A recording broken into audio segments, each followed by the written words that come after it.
So in this video, we are going to understand S3 Glacier and S3 Glacier Deep Archive Storage classes. So firstly, let's take a scenario. So suppose we are at the position of data administrator in a school and we need to maintain a file that is the report card in which the score over different subjects of the students are kept. Now, what after 1 year, the particular batch of students promoted to higher classes? Then the previous class exams data is not useful.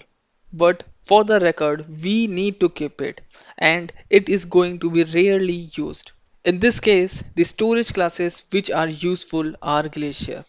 So that means that the data which is going to be archived or we are rarely going to use it in the future. For that, the best storage class is Glacier and Glacier Deep Archive because this both storage class have the lowest storing cost among all of the storage classes. But the big point to be noted here is minimum storage duration charge and first byte latency, which also indicate that to upload the data on these storage classes, we should be sure that it is going to be used rarely because S3 Glacier charges for the minimum duration of 90 days whereas S3 Glacier Deep Archive charge for 180 days. Along with this, the minimum capacity charges per object is 40 KB and availability is high as 99.99%.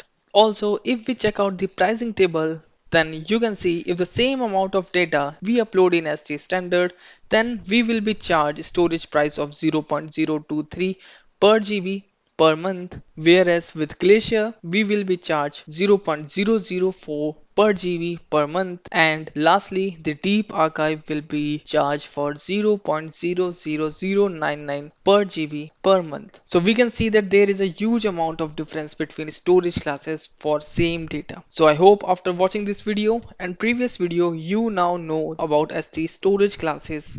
In the next video I will share a trick to remember this table. So thanks for watching this video and see you soon.